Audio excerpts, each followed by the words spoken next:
สดชื่นแจ่มใสหรือว่าเศร้าโศกโศกาหัวใจอ้ายยังควรหาอ้ายยังเรียกหานางทุกนาทีเจ้าอยู่หนใดคนดีเจ้าอยู่หนใดโศกตรมมองไม่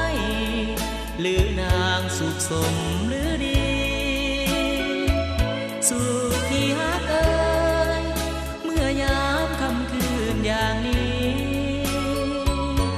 สุดโศกีสุดอาลัยนางคนเดียวอ้ายฮักล้นสวงคนเดียวที่อ้ายเฝ้าห่วงถนอมมิเคยแน่นนายฮักนางดังหนึ่งดวงใจยิ่งกว่านางใดในโลกนี้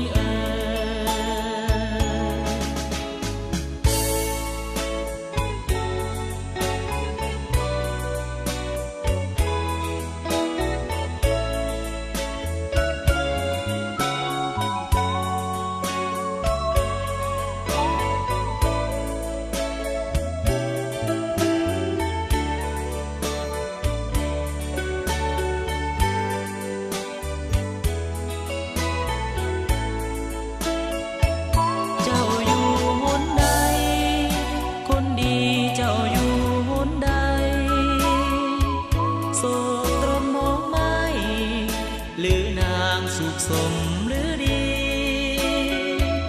สุดที่ฮักเอ่ยเมื่อยามค่ำคืนอย่างนี้สุดโศกีสุดอาลัย